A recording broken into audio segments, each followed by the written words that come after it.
റിസോർട്ടിലാണ്. അപ്പോൾ ഇത് നമുക്ക് ഹലോ വയനാട് എന്ന് പറഞ്ഞ ഇൻസ്റ്റഗ്രാം പേജ് വഴിയാണ് നമ്മളിവിടേക്ക് എത്തിപ്പെടുന്നത്. അപ്പോൾ അവരുടെ ഡീറ്റെയിലും കാര്യങ്ങളും അവർ ഇൻസ്റ്റഗ്രാമിൻ്റെ ഫുൾ ഡീറ്റെയിലും കാര്യങ്ങളും നമ്മളിവിടെ ഡിസ്ക്രിപ്ഷനിലോ കോൺടാക്റ്റിലോ അല്ലെങ്കിൽ സ്ക്രീനിലോ അവർ ഡീറ്റെയിലും കാര്യങ്ങളും കൊടുക്കാം. അപ്പോൾ വേണ്ടിയവർ ജസ്റ്റ് ഒന്ന് അവരെ ചെക്ക് ചെയ്ത് മെസ്സേജ് ചെയ്ത് നോക്കാം. അഫോർഡബിൾ ആയിട്ടുള്ള കുറേ ബഡ്ജറ്റ് ഫ്രണ്ട്ലി ആയിട്ടുള്ള കുറേ റിസോർട്ട് അവരെ കൈമുന്നുണ്ട്. അപ്പോൾ ജസ്റ്റ് നിങ്ങളൊന്ന് അവരെ പേജ് പോയിട്ട് അവർക്ക് മെസ്സേജ് ചെയ്താൽ മതി, അല്ലെങ്കിൽ വാട്സപ്പ് നമ്പർ ഉണ്ടാവും, അല്ലെങ്കിൽ അവർക്ക് ഇൻസ്റ്റഗ്രാം ജസ്റ്റ് DM ചെയ്താൽ അവർ ഡീറ്റെയിലും കാര്യങ്ങളൊക്കെ പറഞ്ഞുതരും.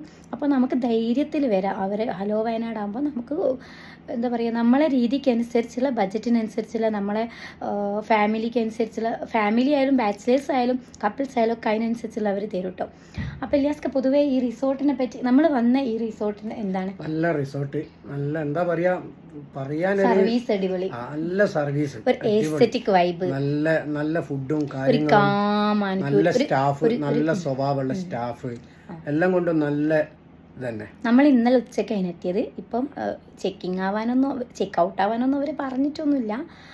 നമുക്ക് എത്ര സമയമാണെങ്കിലും നിൽക്കാം. പിന്നെ നമുക്ക് ഫോട്ടോ എടുത്തുതരാനും റീൽ എടുത്തുതരാനും ഒക്കെ അവർ തന്നെ ചെയ്തു തരും ചെയ്യും.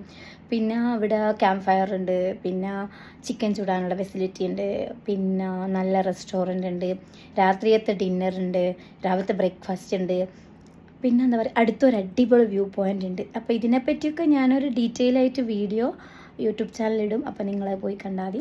അപ്പോൾ മൊത്തത്തിൽ അടിപൊളിയാണ്, നല്ല സർവീസ്. അതാണ് നമുക്ക് ഏറ്റവും നമുക്ക് ഇഷ്ടപ്പെടാനുള്ള ഒന്നാമത്തെ കാരണം. അതാണ് നല്ല സർവീസ്. പിന്നെ സ്ഥലം അടിപൊളി സൂപ്പറായ സ്ഥലം.